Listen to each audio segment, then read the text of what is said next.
Terkait dana 4 miliar itu gimana dokter? Sedikit dong. Ya, jadi pertamanya kan sekarang di preset ini penyuapan ya. Iya.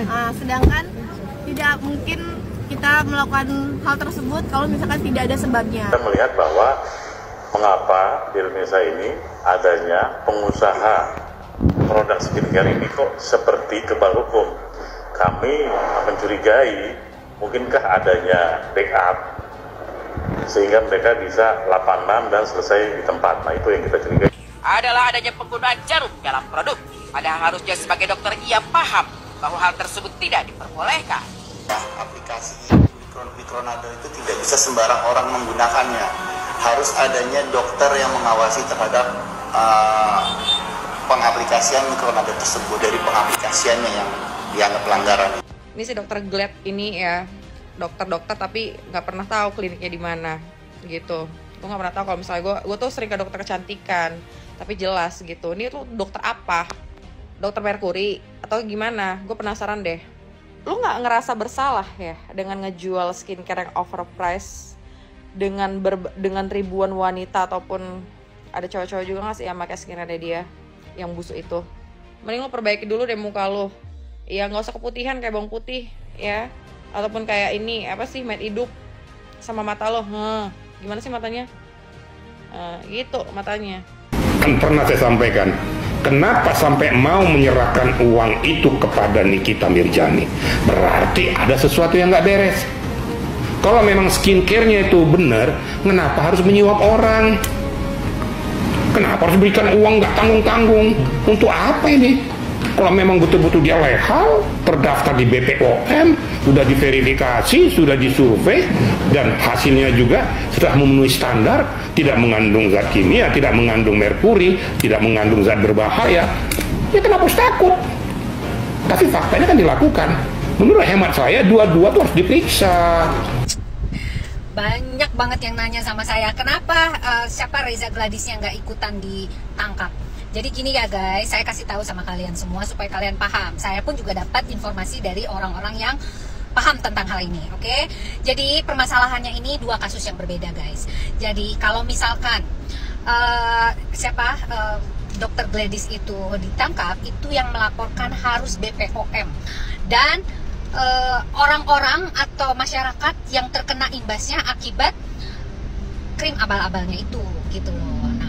Jadi saran saya nih, kalau memang kalian mau ditangkap juga dia, ya kalian laporkan, push yang namanya BPOM. Jangan sampai lewat nih permasalahan ini oleh dia dan tidak dikonsentrasikan dalam penanganan kasusnya seperti itu. Kalau memang sudah terbukti dan sudah di asesmen, bukan asesmen ya, artinya sudah diuji lab dan sebagainya. Kalau memang itu sudah terbukti memang krim abal-abal dan menyalahi aturan, itu sudah masuk gitu. Dan intinya poinnya di sini, tolong jangan tergiring opini, karena jangan karena kita tidak suka berbicara, tidak suka merespon apa-apa. Jadi jangan gampang tergiring opini, karena kan sekarang penyuapan segala rupa, sedangkan kepolisian saja sudah memegang buktinya dan sudah membuat ini semua berproses. Mungkin tadinya lu berpikir dengan menjatuhkan Nikita Mirzani ke dalam jeruji besi, masyarakat akan berbondong-bondong memberi produk lu. Padahal lu salah. Justru lu mencelakai usaha lu sendiri. Karena kenapa? Karena lu udah membuka kedok lu sendiri. Lu suap Nikita Mirzani, lu tutup mulutnya Nikita Mirzani, tapi lu sendiri yang menyebarkan semua di media sosial. Nah, masyarakat pasti akan berpikir, sebahaya apakah sih produk lu sampai lu berani-beraninya bayar 4 miliar untuk menutup mulutnya Nikita Mirzani? Nah, jangan berharap lagi masyarakat akan percaya sama lu. Lu bukannya minta maaf, bukannya membenahi semua produk lu malah mengancam Nikita Mirzani, lu malah memasukkannya ke dalam tahanan, udah gitu lu malah flexing terus-terusan. Gimana masyarakat akan percaya sama lu? Lu bayangin 4M bukan uang sedikit. Nah, itu yang membuat gue tanda tanya, sebahaya apakah produk lu sampai lu berani mengeluarkan uang sebanyak itu untuk menutup mulutnya Nikita Mirzani? Bahaya kan? Berarti ada udang di balik udang. Tapi bagaimana dengan uang masyarakat yang sudah diambil oleh beliau? Bisa nggak beliau kembalikan? Jadi perdamaian akan tercapai jika beliau sudah mengembalikan miliaran, bahkan mungkin triliunan uang masyarakat yang sudah diambil. Silahkan. Jadi tanggapan aku soal Kaniki akhirnya ditemukan jadi tersangka itu gimana ya? Kayak udah expect sih, karena kan tahu sendiri ya lawan yang dihadapinya itu mafia skincare yang seperti apa, yang sangat serakah, hanya mentingin keuntungan tapi nggak mentingin kesehatan masa depan rakyat Indonesia. Aku kan semangat, sabar, banyak-banyak berdoa, karena aku yakin pada akhirnya orang baik itu akan selalu diberikan jalan sama Allah. Apalagi sekarang jadinya di bulan yang baik, bulan suci Ramadan. Semoga semua doa-doa kita yang mendukung kebenaran dijabah dengan perjuangan Kaniki ini yang akhirnya nanti hasilnya terbaik bukan hanya untuk Kaniki sebagai korban dijadikan tersangka dalam kasus ini, tapi juga terbaik untuk negara kita Indonesia. Pembahasan soal permasalahan huru-hara skincare masih terus berlanjut. BPOM dituntut turun tangan untuk meringkus Dr. Reza Gladys dan juga mafia skincare lain yang menjual produk skincare berbahaya.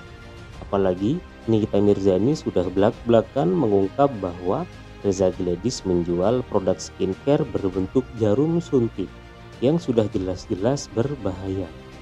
Selain itu, masyarakat masih banyak yang menuntut agar Reza Gladys ikut ditahan dan dipenjarakan karena menjadi penyuap dalam kasus pemerasan 4 miliar yang kini membuat Nikita Mirzani menjadi tersangka dan telah ditahan.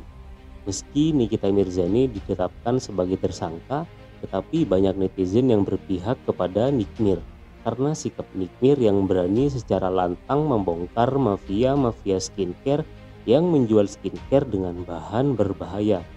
Berkat keberanian dari Nikita Mirzani, banyak masyarakat yang akhirnya mengetahui bahwa banyak mafia skincare yang menjual produk overklaim, yang dimana produk-produk tersebut hanya akan merugikan masyarakat.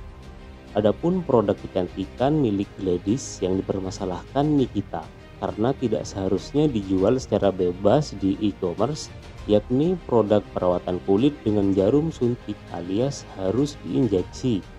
Ketika Nikita Mirzani speak up soal produk jarum suntik berbahaya milik Reza Gladys itu, pihak dari Reza mulai ketakutan hingga mencari Nikita Mirzani agar tidak buka suara soal produk berbahayanya itu. Memang bila dilihat di laman resmi Gladys Medica, produk yang dijual Gladys hanya berupa krim, serum, toner, serta beberapa jenis kosmetik seperti cushion dan lipstick. Usai Nikita membongkar kebobrokan dari Reza Gladys itu, diduga pihak Reza Gladys segera menarik produk jarum suntik dengan kandungan salmon DRA seperti yang disampaikan Nikita.